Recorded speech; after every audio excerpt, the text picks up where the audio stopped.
Welcome to the podcast. I'm your host, James Protin. Every week I will be sharing the experiences that have defined my journey and talking with people who have their own powerful story to tell. It's about doing better and being better in life, business, and all things in between. The visually inclined can catch us on YouTube, or you can check us out on just about every podcast platform.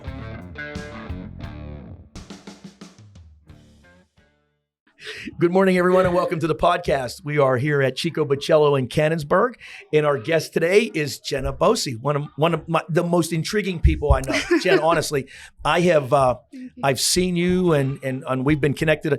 It amazes me how often this happens. Mm-hmm.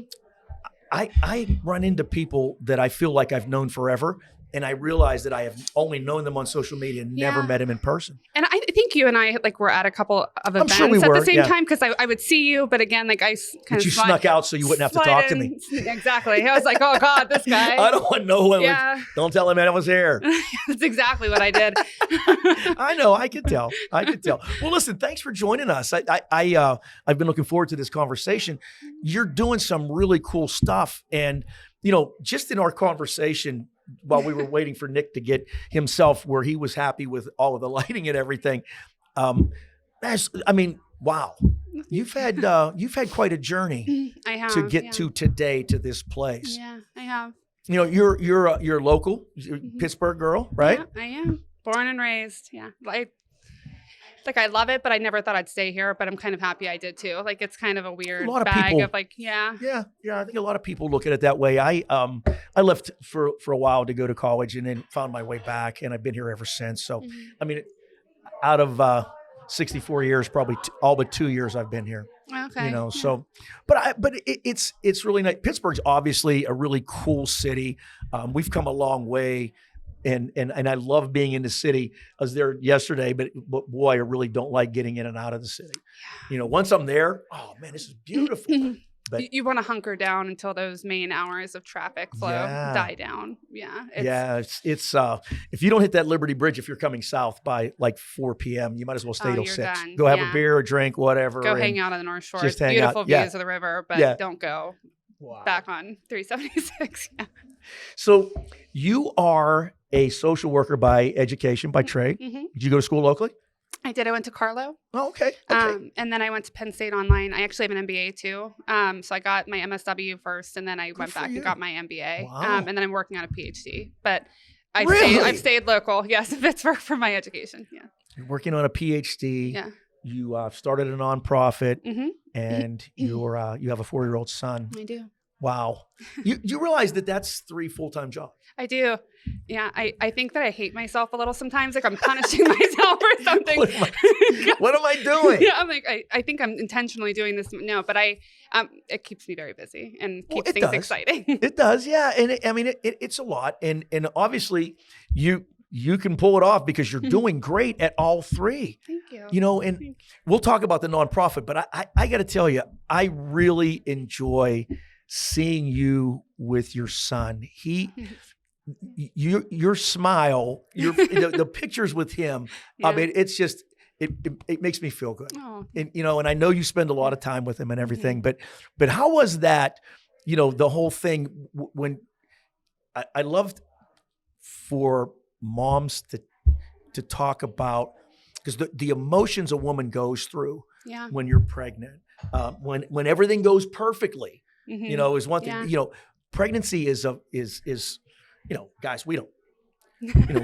We're there at the beginning and the end, and that's really, yes. It's like we don't feel anything in between. But I think there's nothing more amazing or miraculous than being a mother. I agree. I really believe that. So what was that experience like for you? To become a mom, it was really emotional. We had never thought that I could have kids, so when we finally did have a kid, and he was perfect in every way. I was very sick. The pregnancy was really hard, actually. It was a long, very hard pregnancy, and I was off work the entire time. I was high risk. I just found out you had a whole laundry list of health issues that I wasn't aware of. Yeah, and they all of them affected my ability to have kids. All of them just worked together, and I had. It's like a grand conspiracy to. It kind of felt like that sometimes. I bet. I had endometriosis from the time I was 12 or 13, and it got progressively much worse over the years. Oh, geez. And then I had cervical cancer. I was diagnosed very like early on. It was like in one spot, so early. I was so lucky, but I got diagnosed with that right after I turned 22. So, again, I was so fortunate. Like, was able to like completely move past that. Yeah. And then I got pregnant at like 25 and had our son. And so it was very emotional. When I found out, like, I think I like busted down a locked door because I was trying to tell people, and I just wanted to share it. I was like so excited. I like busted down a door. I'm pretty sure like I dented the door trying to, but it was so emotional and so wonderful. And then I had him, and it was equally as emotional and just wonderful. And it's still, even now he's 4, so it's not like a new thing anymore. Like we're kind of familiar with each other. It's still new. Yeah. It was like, but it's still equally as wonderful and emotional. And it's hard, like with all the work I do. There's a lot of guilt because there are times like when I feel like I have to be with other kids more than my own son. So it's kind of like that guilt. But he's such an amazing kid, such a kind heart. He just like loves people and loves other people and is empathetic and just all the things that a mother could hope that everything her that you kid would be. want your son to be. Yeah. So I'm like, I must be doing something right, you know, and all the people in his life, you know. So I can't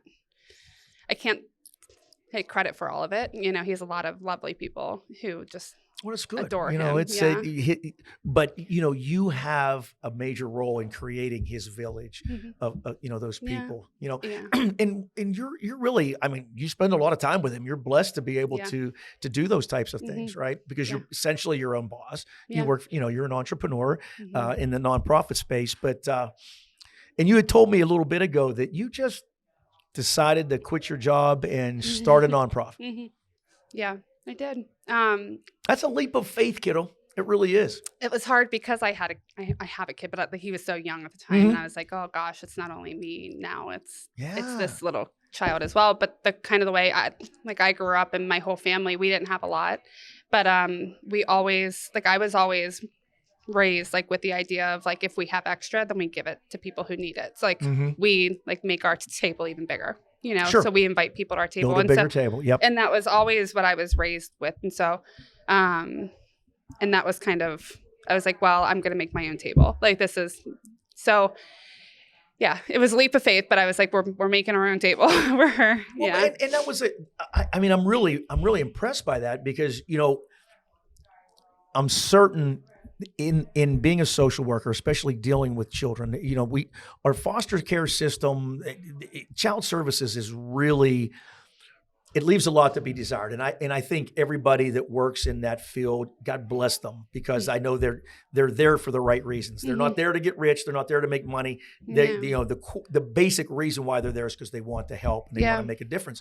When you get to a point where you realize this isn't working. What can I do? And I think you got to that point, and that's that really kind of guided you, to inspired you to start the nonprofit. Yeah, I can't take it wasn't completely because of the work I was. I mean, that was a big part of it, but I also had gone through a lot of things in my personal life. I mean, we had COVID. We were like 6 months into COVID, I think, at the time. I had just had 3 miscarriages. All like during COVID. So like I was in the hospital alone, like, you know, because of the protocols and things like that.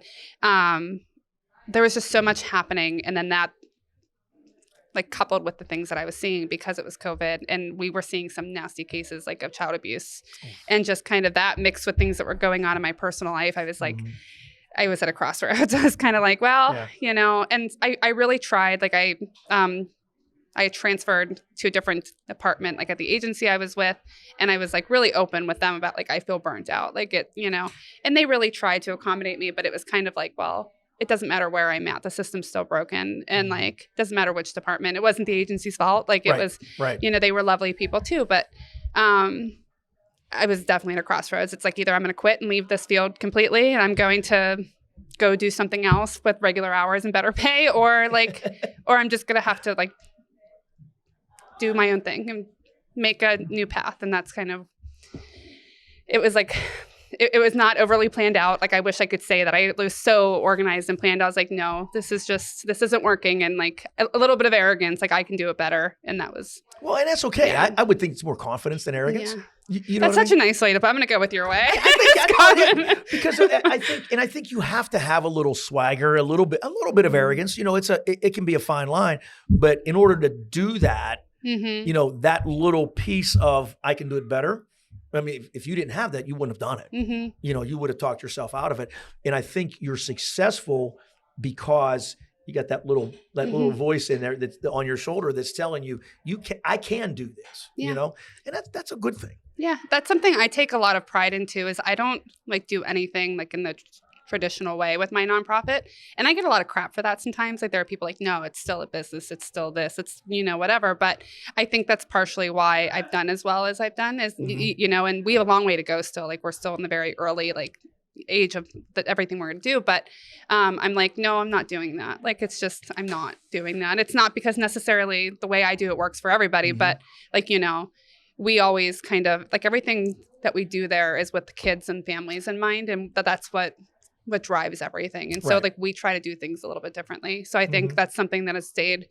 Everything has changed over the years. We've been open for like 2.5 years now. Okay. And so it's changed a little bit. Like obviously things change, programs change, you know, whatever. But that is always what like has guided us. And I get a lot of crap for it sometimes, but that's okay. It works. The lights are still on, and we're still helping kids. So okay, let's talk about it. 412 Foster Project. Where did that name come from? Well, I was like, we're here. I'm not creative. That's all. Start with that. It's partially where that came from. We kept it as simple as possible. But I was like, we live in Pittsburgh. Like we're 412. 412 is like everywhere. Like we have T-shirts. People get it tattooed on their body. I mean, like it is such a thing here. It's like a community thing that you know we're a community. And I was like, well, I kind of want that. Like I want that. Like it's an identifier. It's who we are. Yeah. And so like that's where that came from. And then I was like, you know, I want to put like foster care like in the forefront. It's not the only like demographic that we work with, but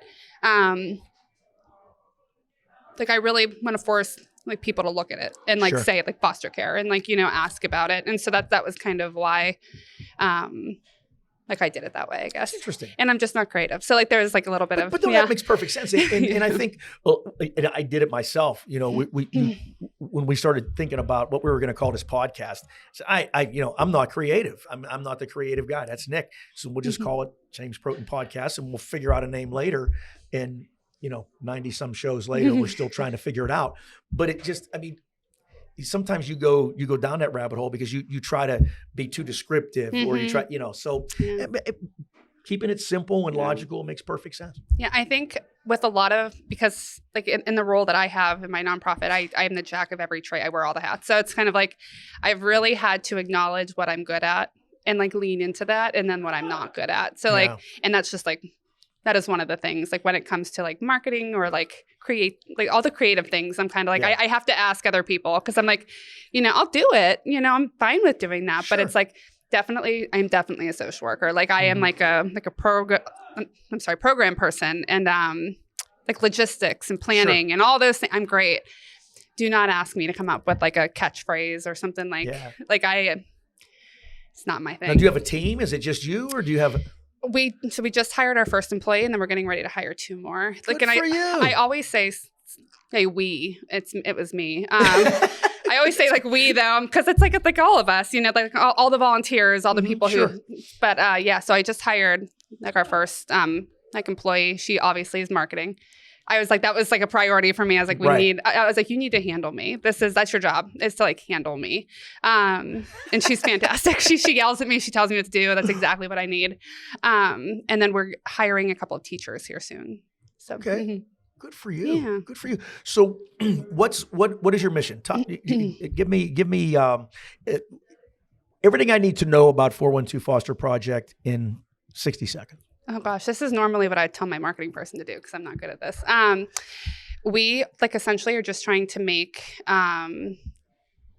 like services accessible, and that's for like individuals in foster care or individuals who are at a high risk of entering into the system, whether that is homelessness, like poverty, like food insecurity, like all the things. So we help. Those are all major problems. Yeah. And like, I think if we're like addressing all of that, then we're also addressing like the foster care, because these people are less likely to have kids while they're homeless who might end up in a system or in a shelter or whatever the case is. So we try to like be a little bit more like proactive and reactive. And that's kind of like a newer thing. Like at the beginning, it was kind of like, we're just trying to get our footing. Like, and now like we've really like taken a focus of offering services that just aren't available to these people otherwise.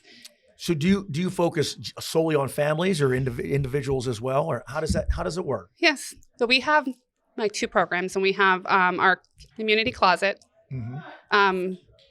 which we work with families and like individuals. Okay. And so the community closet is all of our free like programming. So we have bus passes there. We have clothes. We have a diaper pantry, a food pantry. We have diaper bags, pack and plays. I mean, like if you can think of it, I probably have it. Basic needs, necessities. Sure. Yeah. And then we also offer case management, like an advocacy. So like all of that is free, and we'll work with anybody. Like as long as you like are at like risk, like essentially is like the only qualifier that we have. And then we have a trauma like program, and it only works with kids like in the pre-K age of 3 to 5. Okay. And it's kind of like to help address, so it's a pre-K essentially is what it is. And it's to help address like kids who have like sensory issues, behavioral issues, emotional issues, who could not sustain in a program elsewhere. And so we take them on and we help them and transition them. And so like our program is very holistic. Like we work with early intervention. We do PT, OT, speech therapy. We do IEP services, like trauma services, all of it. So it's like a nice holistic and round program. That's important. I've had one of my grandchildren was kind of in a situation where I think misdiagnosed in that age, and kind of labeled as with Asperger's, right? And I just don't. I never did buy it. I'm not a doctor. I'm not an MD by any stretch of the imagination. But obviously, when somebody tells you that one of your kids or your grandchildren has something wrong, right? So you research it. Yeah. And I didn't see it, but I mean, it doesn't mean it wasn't there. But I think she didn't have an advocate. She only had her mom, and mom was single parent at the time. And it's like, well, schools struggle with that. Schools struggle because they don't have the resources to really dig into that. So a program like that is so critically important to young children, especially young children in families that really don't have access to those kind of services. And if you don't have an advocate, I learned firsthand how easily a child can slip through the cracks in the public education system, not by any neglect or anything on behalf of the school or the system, but just by the nature of what it is and how it's structured. Yeah, we I like, again, like a majority like of the work that I do, like it like has come after like a lot of market research, talking to a lot of families, and kind of what I was seeing, because this is a brand new program. We haven't even opened it yet. Like we're opening it at the end of this month is our first day of class or whatever it is program. Sure. And we like I was doing a ton of consulting, and I was working with a ton of families, and like these were families who had resources. They had they weren't in foster care. They had all they had all of the resources, but they had no idea where to go. And that was kind of what I was seeing a lot of. And like by the time like a child turns 5, their brain is like a majority developed. Like it's like 90%. So it becomes much harder. Like after the pre-K age, it becomes a lot harder like to address whatever the issue is. Right. Like whether it's like an autism or spectrum disorder, whether it is like a sensory disorder, whether it is behavioral or emotional, whatever it is, it becomes 10 times harder. And so all these kids like had like all of the markers of like they had a trauma, like at a young age, or, like they lost like a parent, or a parent wasn't around, like whatever it is. And so like they were out of options. Like the parents had no idea what to do with them. They couldn't go to daycare because they were having issues with other kids. They weren't paying attention in class, and they were like essentially out of options. And so then the kids would turn 5 or 6 and go off to like off to kindergarten. Right. And they wouldn't do well because like they Yeah. never learned. They were Right, never in the right. environment. And so then they were having issues, and I was intercepting them as like teenagers. And it's like, you know, Yeah, at that and point, it's like, it's- you know, it's a lot harder to address, and, you if know, not impossible. yeah. So I was like, let's like, eventually I'd like to expand it, like to include other age groups. But like, I was like, let's try to get to them like right Sure. in that time. Cause like their brain is still actively And that's developing. good. That's a good plan, because you can't fight Yeah. battles on too many fronts. You know, Yeah. you get too scattered, and Yeah. so but that's a critically important service. So many kids, especially, you know, when you talked about the things you just mentioned, it is so hard to diagnose Mhm. at any age, let alone when they're small like that, in that pre-K range. Even for an MD, a physician, Mhm. it's really hard because you're going by what somebody is telling you about that Mhm. child's behavior, Yeah. not the child. Yeah. And you know? parents always leave things out. Like, and, Oh, you yeah. know, I don't fault them for that, but they're like, And they'll certain, exaggerate things, Yeah. not you know, unintentionally. yeah. You know, I always tell them like, you know, absolutely best. And like, I'm going to go off of anything you tell me. So like, I need you to like, tell me what is, and they Yeah. always leave something out. And I'm always like, that I was like, important. That was super important. And they're like, oh, I really didn't think anything of it. I'm like, it's okay. Like, it's totally fine. Yeah. I get it. But like, you know, I was like, you know, is there anything else like that you want to tell me? Because, you know, but yeah, it honestly, the response that I've gotten, like in regards to this program, I honestly think when the first time that I announced it, we had a fundraiser like back in May, like, and that was, we launched it, like, or announced it, whatever, like the Yeah. correct term for that is. Yeah. My marketing person's gonna hate me. She's Yeah, like, where is that she? We wasn't need the to right. text she's her gonna, and ask her, she's gonna be so mad at me. You should have brought her with you. I should have. She's so much better at this than me. She's just fantastic. But we had like such an overwhelming response. Mhm. Like I had emails like from parents with kids who are teens now, but they were like, where was this 10 years ago? Yeah. Where was this? And there isn't like anything quite. I would have loved to have had this when our Livy was little, you know, because listen, when a child is labeled anything, whether you know, Anything, yeah. even if it's gifted, you know, they carry that label forward, Yeah. and after a period of time, it becomes a burden, and then it Mhm. becomes a stigma that they can't shake. Yeah. You know, and we should not be labeling children at I 3, agree. 4, 5 years old. Yeah. You know, not whether good or bad. Yeah. You know, it's because I mean, every kid is different. Mhm. You know, there might be a kid who doesn't like wool; it scratches them, and all It's of a a sudden, sensory thing. Yeah. it's, you know, Yeah. yeah, but that doesn't mean there's anything wrong. Yeah. It just doesn't like. I mean, it doesn't Yeah. like the way it feels on my skin. So you know, but that child can't articulate that, Yeah. and the mother, father, parents, whatever, they see that, and think, oh my God, something's wrong. Yeah. You know, I know that kids with Asperger's have sensory, you know, so then all of a sudden as a parent, your mind starts racing. Yeah. You know, and it becomes, it manifests things. Yeah. You know? Yeah. And like, I can't tell you like the amount of parents that I've had to kind of talk down like a little bit. Yeah. Like, because they have a daughter who has very long hair, but she doesn't like the feeling of it kind of here in her face or here by her ears. It causes like a sensory thing, and they just don't like it. And there doesn't have to be like anything wrong with them. Right. Like kids Right. at a certain age, honestly, everybody, I'm not even gonna say kids, like all of us are prone at times to have like adverse reaction, like to certain like amount of sensory. And so these girls wanted to cut their hair off, and their parents were like, no, people are gonna think you're a boy. And I'm like, they're just, you know, it's okay. It's okay. You know, Right. it's completely fine. It's so normal, you know, and like these phases like are fluid. Like, Mhm. like Sure. it might last, it might not, you know, so I wouldn't put too much emphasis on it. Like it's kind of like the point I try to push across is like, it is fluid. They will go through phases. Like, you know, Right. things like are going to stick and some things aren't going to stick, and that's Mhm. completely fine. And like everyone is different, and like, it's fine. It's completely Yeah. fine. Yeah. It'll be great. She's Yeah, going to that's- rock the short haircut, and it's going to be great. You know, that's what I always have to like pep them up a little bit. I'm like, it'll be fine.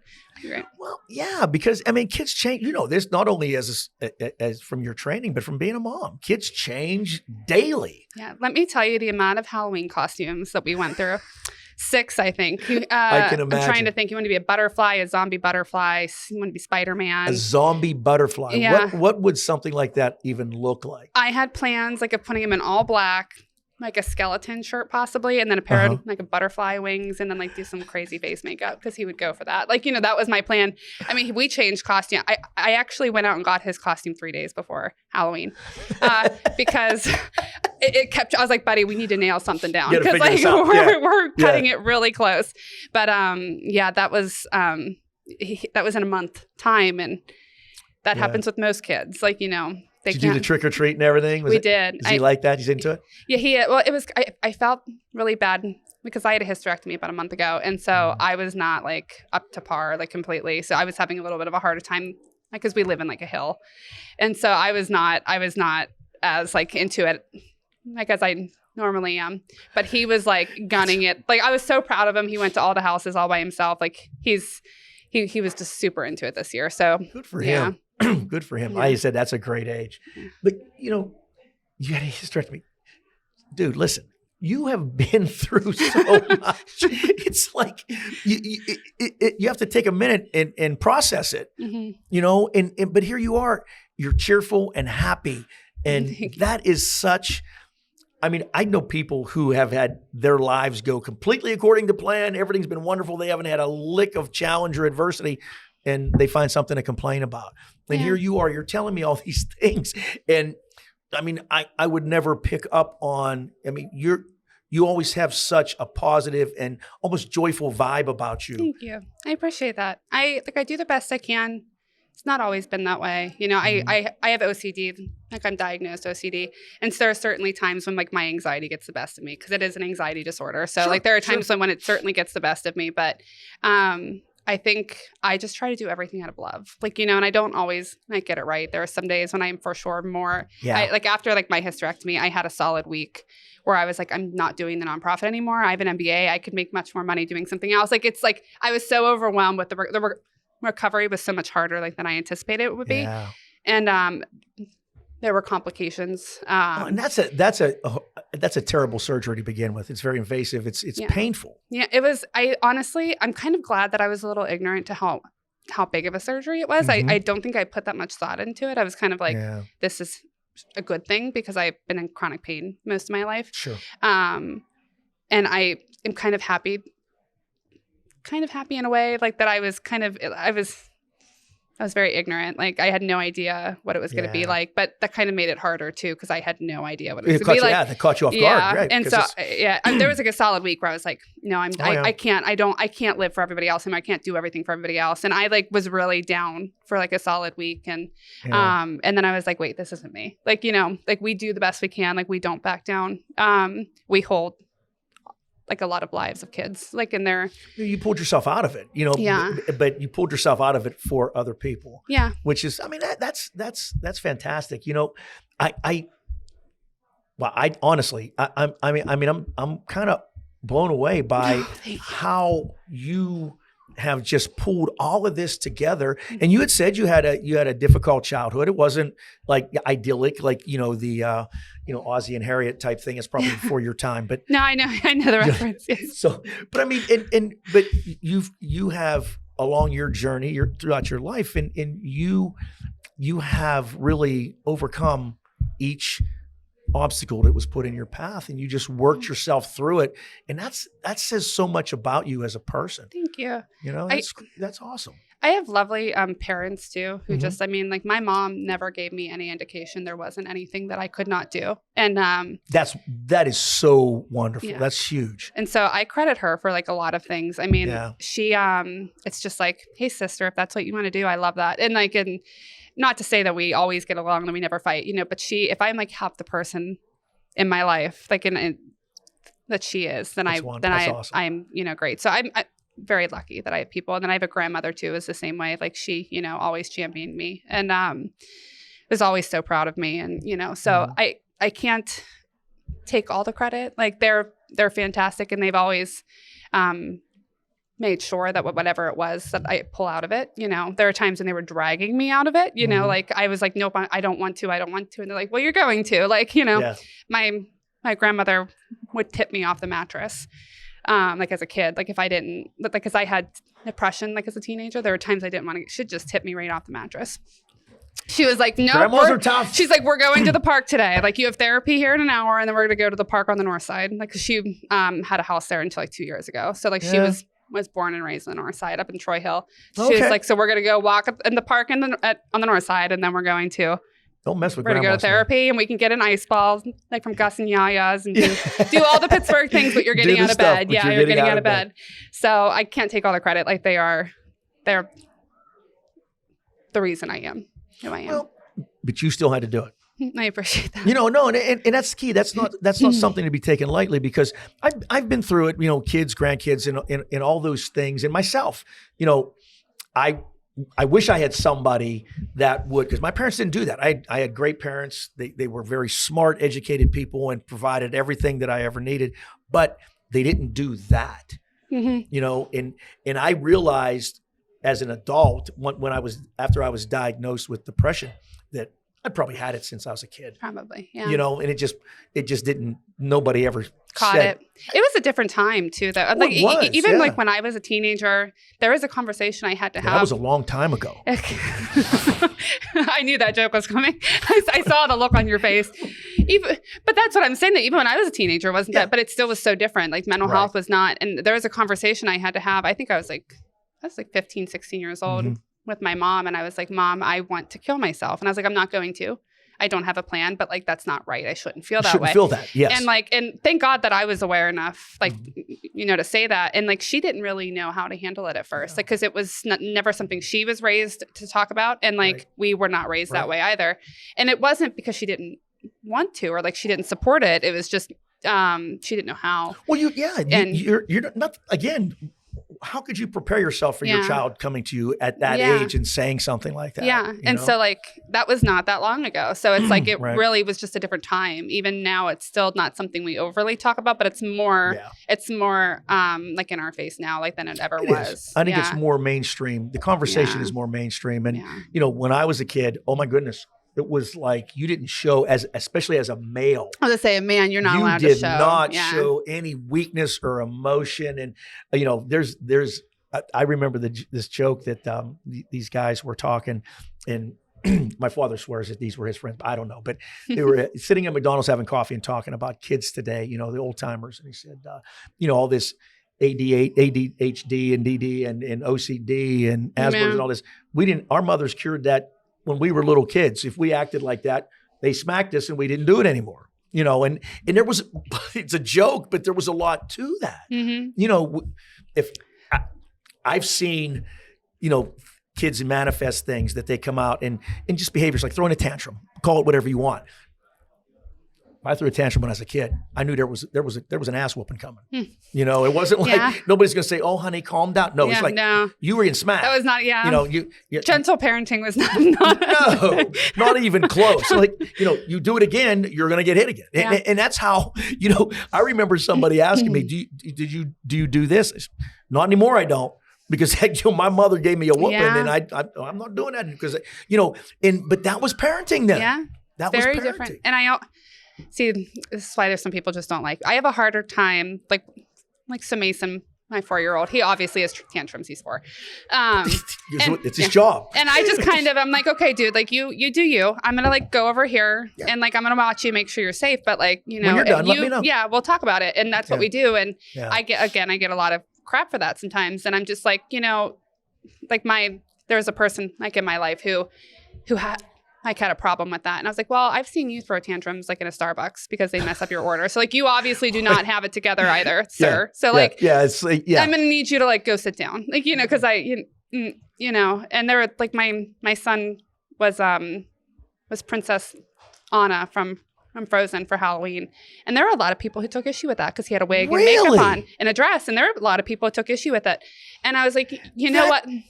Yeah, I was like, what though? Like, I think if like you need a certain genitalia, like to be able to like wear a certain Halloween costume, then it's probably not like age appropriate. Like, so you're probably worrying about the wrong thing here. Like it's completely appropriate. Like you don't need a certain like type of, to wear a dress, especially for Halloween, like I don't think we need to put so much emphasis on these things. No, but especially at 4, like really, that makes me crazy. At 4 years old,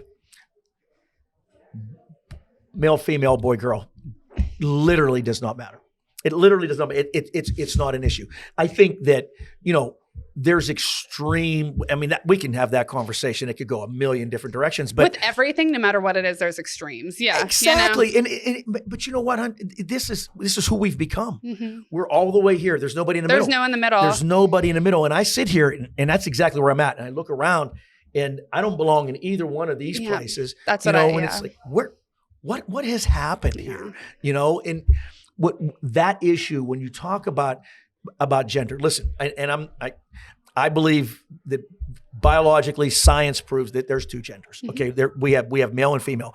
And there was a guy. Listen, it was one of those man on the street things on YouTube. I was just going through and just killing time one day, and they stopped the guy and they asked him. And the guy said, "All I know is 100 years from now, when we're all dead and buried, if somebody comes back and digs us up, they're going to find two genders, male and female." Now, what you believe, okay, and if I love that. I support everybody in being happy, being comfortable with who they are, right? But when you get into that depth of that conversation and just ignore the science behind it, listen, I don't care what you do to make yourself happy. Be happy. Do the things that you need to do, but don't judge somebody else. Yeah. I mean, if Mason wants to be a princess for be Halloween, a princess, let him be a princess. I love that. And it's like, if one of my granddaughters wants to be a king. Well, and listen, we have twins. They're 15 now, but when they were little, it's a boy and a girl, right? They did Halloween and they went as stepbrothers. Okay. And it was hysterical. I love that. It was so funny. But Chloe, I mean, she wasn't self-conscious because she was dressed in a button-down shirt with a sweater vest on and in a wig to look like a boy. I mean, and it wasn't like, it wasn't and shouldn't have been a thing. Just like that shouldn't be a thing. Yeah, I always tell people that if we didn't put so much emphasis on like you have to pick a thing, you have to pick something, you have to pick a lane. Life isn't either or. It's not, and there's so much gray area. And, right. And like the more that we let kids, especially like explore like who they are, like if a boy loves the color pink, or like if we let like a little girl play on the like Pee-wee football team, like whatever it is, then it becomes like less of like a stigma. Like just kind of let them figure out who they are and like don't put so much emphasis on it. Absolutely. And that's kind of and just support them and just love them, because as long as they're happy, that's kind of what the goal is, right? And I have a really hard time caring about certain things. I mean, I've literally seen kids locked in cages. I've seen kids malnourished. Oh my God. Like I've seen some really awful things with like child abuse. And so I really have a hard time caring when a little boy is wearing pink. Like, I'm sorry. I really have a hard time with that. Heavens no. As long as you do you, man. That's kind of like, I love that, I love that you feel, I wish I had the confidence when I was, even now, there are times now where I'm like, I wish I had the confidence to be completely all the time who I want to be and say what I want to say. And I don't. And I wish I had half of that confidence. Well, and that's a good point, because I'm as close to that as I've ever been in my life, and I probably dealt with imposter syndrome for 20 years of my adult life, because, I was trying to fit a mold and trying to be something what society and everybody thought I should be. It wasn't me. Yeah. It wasn't me. I was never that guy. And it was a struggle for me to get from there to who I am, and once I did, like I said, I'm as close to that person, the person that I am in my heart and soul as I've ever been in my life, and I keep getting closer every day. And I love that. And I find that, I don't get offended by anything. I don't judge people, and I don't want anybody to pat me on the back for saying that, but it's like, life is so much easier. Like you said, you be you, I'll be me. And if I look at you, you're doing something different to me. You think differently than I do about something. So I want to be curious, not judgmental. So if I'm curious, then you become much more open to talk about it. Yeah. And non-threatening and in any way. And all of a sudden you can teach me something that's going to make me better. Yeah. I may still not agree with you, Yeah. but all of a sudden I get it. It gives you a different perspective. I understand if nothing why else you can you feel see. it. Yeah, why. Right. And I always well, there are two things. I always tell people, like, when you create like a safe space to talk, then shame dies. Like, we're not shame can't shame can't live in that environment. And absolutely. so like when we are loving and caring and open about our experiences, I think the shame goes away. Absolutely. And that's always something that I've tried to do, especially like with issues, like as a woman, you know, it was such an issue to talk about. Like, again, when I was a teenager, which was not that long ago, it's like was such an issue. Like, all the girls would hide a pad up their sleeve. And I was like, why? Like, I'd just rip it out, you know, like, and so I've always tried to be super open about things, like in my experience, even though it's super uncomfortable at times, because it's like, wow, this is really vulnerable, but I'm going to try to be as open as I can, because but that's okay. The shame goes away. Like, other women can talk about what they've gone through.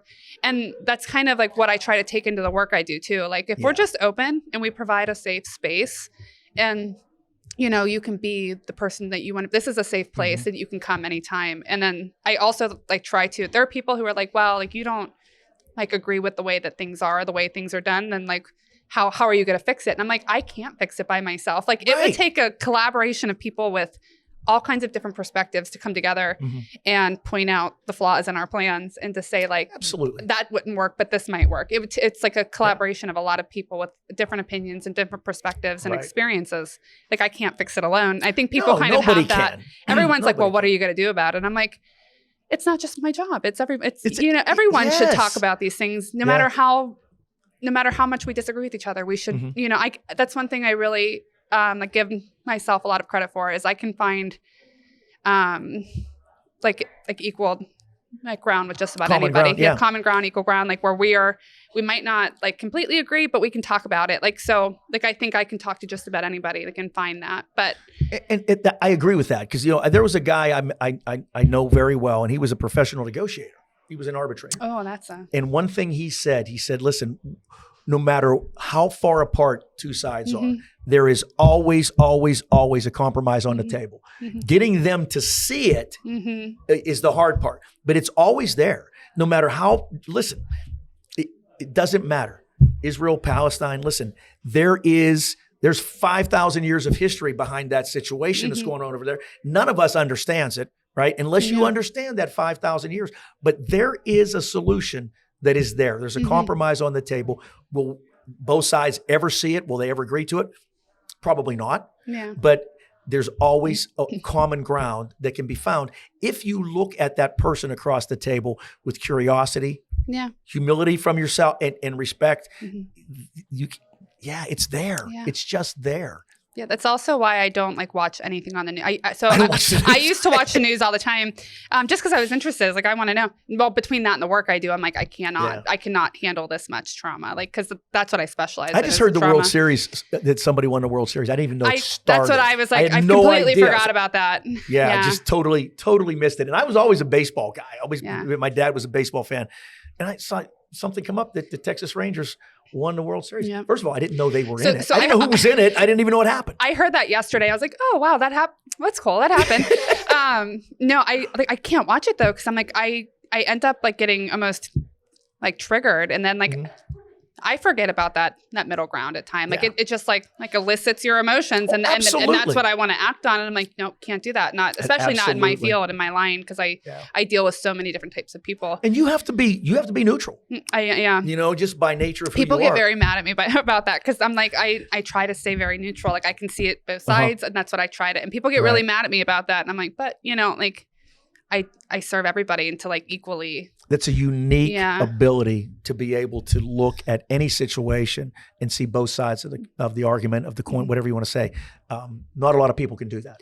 And that's really hard to do. I don't want to come across as because there are times when I'll walk out of there and be like, what the hell did I just like?